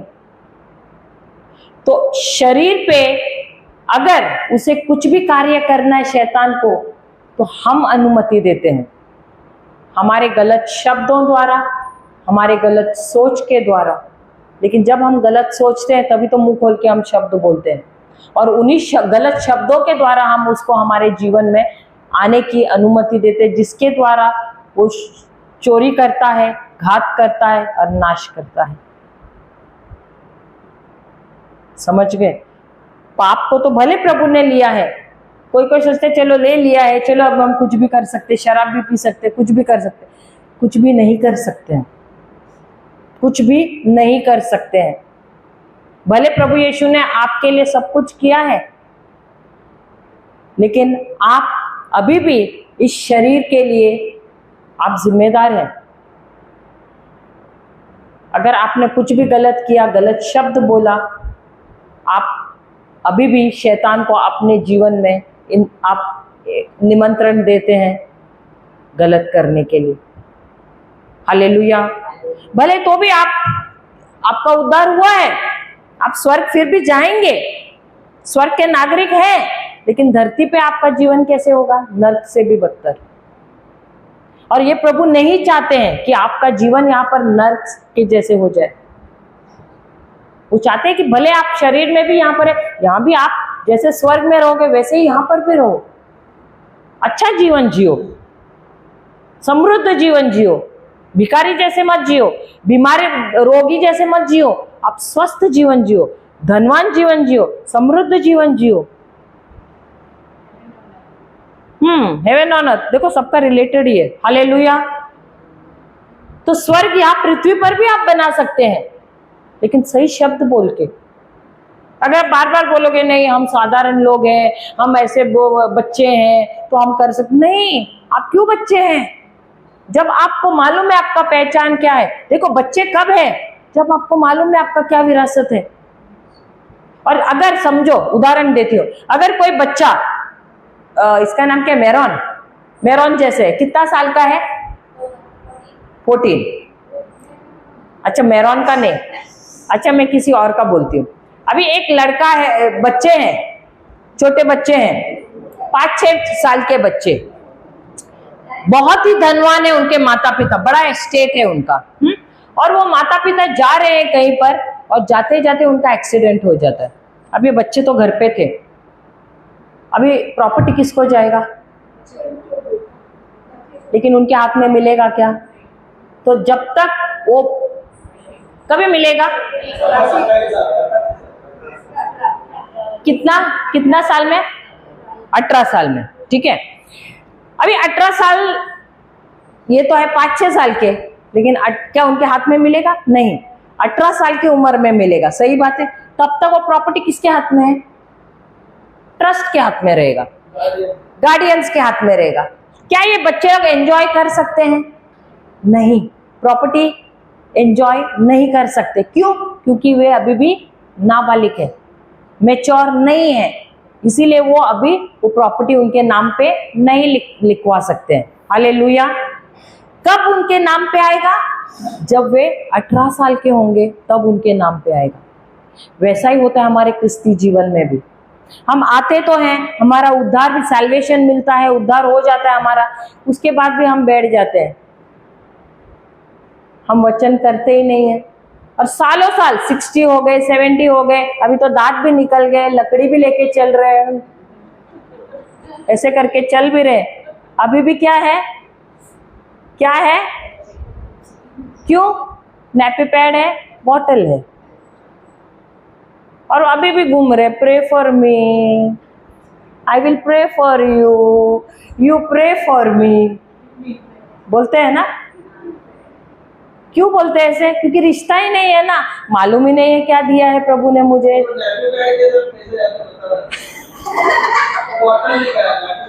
Hallelujah, hallelujah. इसीलिए बहाने नहीं चलते हैं। अगर आप क्रिस्ती हैं, आपका उद्धार हुआ है, सबसे अभी जैसे 18 हुआ, उसके हाथ में वसीयत दिया, बच्चा क्या देखेगा, मेरे इस हिस्से में क्या है, दूसरा भी देखेगा मेरे हिस्से में क्या है, बराबर है ना। और ये कौन सा, ये जो सांसारिक है ना, वो देखेगा ये प्रॉपर्टी में क्या है। लेकिन जब आप आते हैं यीशु में, उद्धार हुआ, उसमें जाके कितना देखते हैं, मुझे क्या दिया है यीशु ने, मेरे खाते में क्या डाला, देखते हैं क्या, नहीं देखते। इसीलिए फिर बाद में बहाने बनाते हैं, हम बच्चे हैं, हम नन्हे हैं, हमारा चंगाई नहीं हो रहा है, लोग देखो क्या कर रहे, वो कैसा इतना बढ़ रहा है, समझ गए। बहाने नहीं चलते हैं। अगर आपको मैच्योर होना है ना, भले देखो बुरा लगेगा, मैं बोल रहे 4 जन के सामने, हमको भी बुरा लगा था एक जमाने में, लेकिन बुरा लगा ना, हमने भी चैलेंज लिया, हम भी सीखने लगे वचन को। मेरे हस्बैंड को तो 300-400 लोगों के सामने ब्रदर ने इंसल्ट किया, तू क्या बच्चे को लेके घूम रहे, नोट्स नहीं लिख सकता है, वो चाहिए तो इंसल्ट, उनको वापस बोल सकते थे, दिखाई नहीं देता है क्या, अंधा है क्या, मेरे हाथ में बच्चा है, नहीं। उन्होंने दूसरा दिन आए, बुक लेकर आए, बच्चे को गोद में लिया, फिर भी लिख रहे थे नोट्स। चैलेंज ले लो, भले बुरा लगेगा 1 मिनट के लिए, लेकिन वो बुरा लगना है ना, वही चैलेंज है। क्या आप सीखने के लिए तैयार है या नहीं। वही व्यक्ति जिसका अपमान होता है, इंसल्ट होता है, उसके बावजूद भी बोलता है नहीं मैं सीखने के लिए तैयार हूं, वही विजेता रहता है। समझ गए। अभी वापस जाते हैं वही वचन पे, पहला पेतरस 2 अध्याय 24वां वचन। He himself bore our sins in his body on the cross, so that free from sins, so that अब क्यों उन्होंने पाप लिए, हमारे पाप को क्यों लिया अपने शरीर में, ताकि हम पापों से मुक्त हो जाए। किस लिए, ताकि हम सब पापों से मुक्त हो जाएं, क्योंकि जब तक हम पापों से मुक्त नहीं होंगे तब तक हमारे जीवन में हमको धार्मिकता नहीं मिलेगी, और अगर धार्मिकता नहीं मिली तो हमारी चंगाई नहीं होगी। अब again, free from sins we might live for righteousness, by his wounds you have been heal. Hindi में पढ़ना। वह अपने शरीर में हमारे पापों को क्रूस के काट पर ले गए, जिससे हम पाप के लिए मृत। किसके लिए हमको मरना है? किसके लिए? देखो शैतान आएगा, बार बार आपको बोलेगा तुमने ये किया है, तुमने वो किया है। उसको बोलना है चुपचाप बैठ, प्रभु यीशु के नाम से चुप बैठ। मैंने किया था, वो मेरा भूतकाल था, लेकिन प्रभु यीशु ने मुझे अभी सत्य का ज्ञान हुआ है, और ये सत्य के ज्ञान के वचन से मुझे पता चला है कि प्रभु यीशु ने मेरे सारे पाप उस क्रूस पर लिए हैं, और अब मैं धर्मी बन गया हूं। आईने के सामने खड़ा रहना, रोज बोलते रहना, आई am the righteousness of God in Christ Jesus. मैं प्रभु यीशु के द्वारा धर्मी बनाया गया हूं, मुझ में प्रभु यीशु की धार्मिकता है। रोज बोलते रहना। हालेलुया। आगे, जिससे हम पाप के लिए मृत होकर धार्मिकता के लिए जीने लगे। आप उनके घावों द्वारा भले चंगे होने वाले हैं। होने वाले हैं, होने वाले हैं। विश्वास करते हैं? खड़े रहिए। अभी क्या आप विश्वास करते हैं प्रभु यीशु आपको चंगा करने वाले हैं?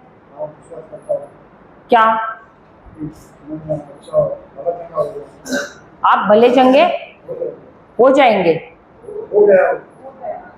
अभी भी आप कंफ्यूज्ड हैं? अब मैं दोबारा आपसे सवाल पूछती हूँ, क्या आप विश्वास करते हैं कि प्रभु यीशु आपको चंगा करने वाले हैं? आप चंगे हो गए हैं? तो इधर आइए, आंखें बंद कीजिए, प्रभु यीशु को क्रूस पर देखिए। साम्स 22:14। आप क्रूस पर प्रभु यीशु को देखिए, और जो आपकी बीमारी हृदय की है ना, आप वही हृदय को प्रभु यीशु के शरीर में देखिए। और ये कल्पना कीजिए कि आपकी जो बीमारी है, हृदय का रोग, आपका कमजोर हृदय उन्होंने अपने शरीर में लिया है, और अपना हृदय उन्होंने आपको दिया है। मैडम, पर मैं इस काबिल नहीं हूँ कि मैं अपना शरीर भगवान को दे दूं करके। मैंने आपको शरीर देने को कहा है ना, वो हृदय दे दूं करके।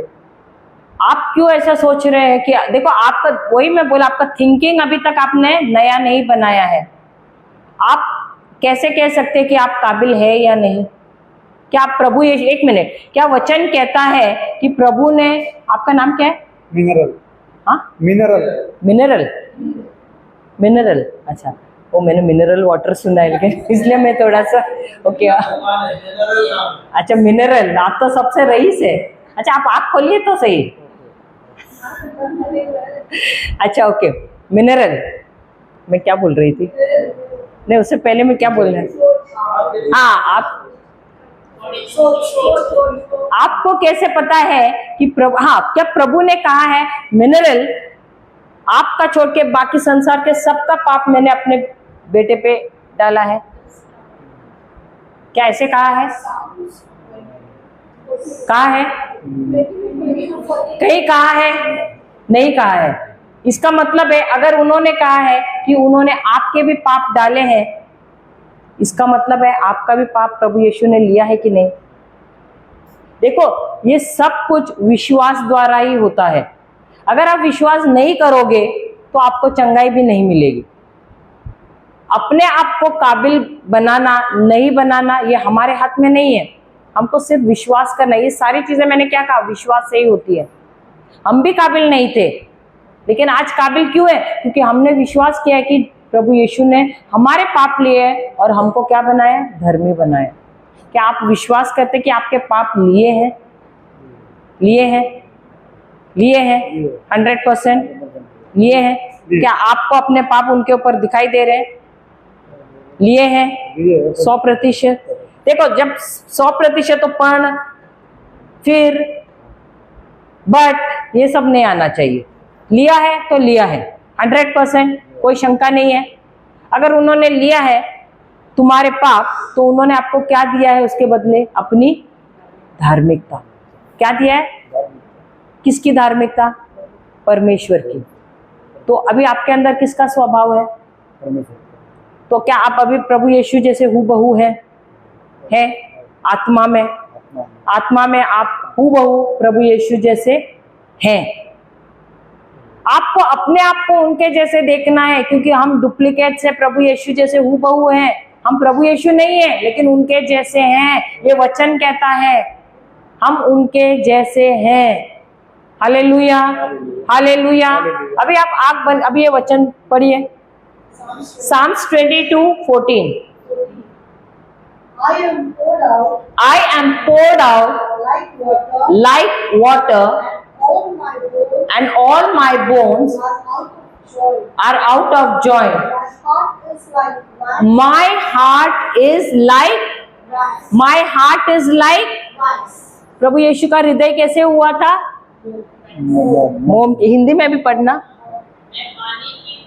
मैं पानी की तरह बह गया, मेरी सब हड्डियां जोर से उखड़ गई हैं, मेरा हृदय मोम की तरह मेरे सीने में पिघल रहा है। तो ये वचन कहता है कि सारे संसार में जिसको भी हृदय का रोग था, वो उनका हृदय का रोग प्रभु यीशु ने ले लिया है। वही ये वचन कहता है, उनका हृदय पिघल गया था मोम के जैसे उस क्रूस पर।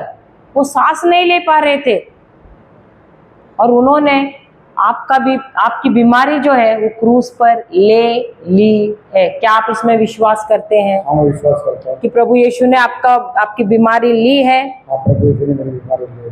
अभी आप आंखें बंद कीजिए और कल्पना कीजिए कि आपकी बीमारी उनके शरीर में, उसी भाग में देखिए उस बीमारी को, और कहिए मेरे पीछे, प्रभु यीशु, मैं सबसे पहले आपसे क्षमा मांगता हूँ, क्योंकि मेरी सोच गलत थी। आपके वचनों के अनुसार नहीं थी। मेरी सोच यही थी कि मैं भला रहूंगा, अच्छे काम करूंगा, तो ही मुझे चंगाई मिलेगी। हे प्रभु यीशु, मैं आपसे पूरे हृदय से क्षमा मांगता हूँ। हे प्रभु यीशु, आपका वचन कहता है भजन संहिता 22 14वां वचन कि आपका हृदय मोम की तरह पिघल गया था। हे प्रभु यीशु, मैं अपने विश्वास के आंखों से देख रहा हूँ कि मेरा हृदय उस क्रूस पर आपने ले लिया है। ये बीमारी ले ली है, और आपने मुझे अपना हृदय दिया है। मेरा हृदय एक नौजवान युवा के समान बन गया है। एक नौजवान युवा के समान मेरा हृदय बन गया है, नया सा हो गया है। धन्यवाद प्रभु यीशु, आप ही मेरे हृदय की ताकत है।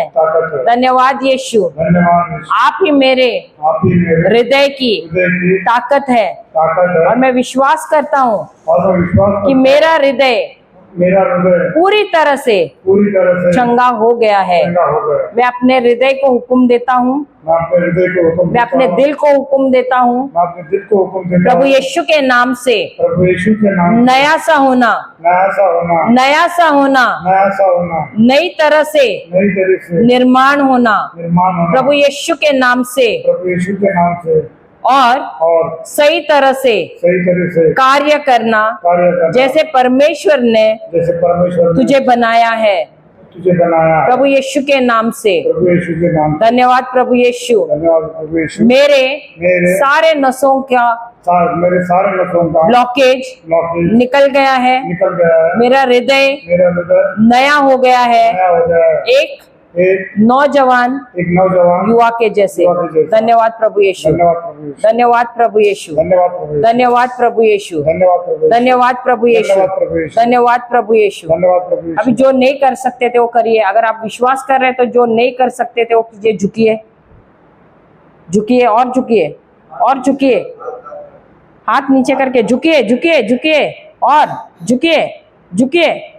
अभी ऊपर हो जाइए, धन्यवाद देते रहिए, वापस झुकिए। धन्यवाद प्रभु में चंगा हो गया। नीचे झुकिए, आँख खोल सकते हैं आप। झुकिए, झुकिए, फास्ट फास्ट खड़े रहिए और धन्यवाद देते रहिए। झुकिए। ऊपर चढ़ने में तकलीफ होता है मैडम। तो अभी नहीं होगा। आपका विश्वास क्या है? मेरा विश्वास है कि मैं अभी चढ़ पाऊंगा और मैं चढ़ सकता हूँ, मैं दौड़ सकता हूँ, मैं भारी वजन भी उठा सकता हूँ, सब काम कर सकता हूँ क्योंकि मेरा हृदय नया हो गया है। धन्यवाद यीशु। सब तालियां बजाइए प्रभु के लिए। हालेलुया। अभी एक अंतिम प्रार्थना आप करेंगे।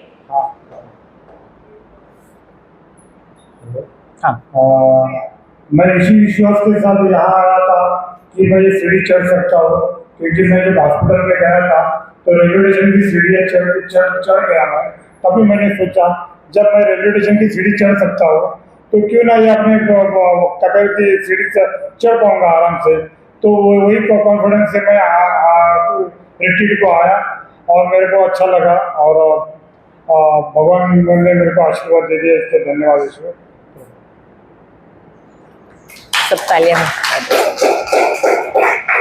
तो हम धन्यवाद देते हैं प्रभु को कि प्रभु ने हमें बहुत सरलता से आज का जो हम प्रीचिंग था, टीचिंग था, बहुत ही सरल बनाया और विश्वास करते हैं कि सब आशीर्वादित हुए उससे। धन्यवाद प्रभु।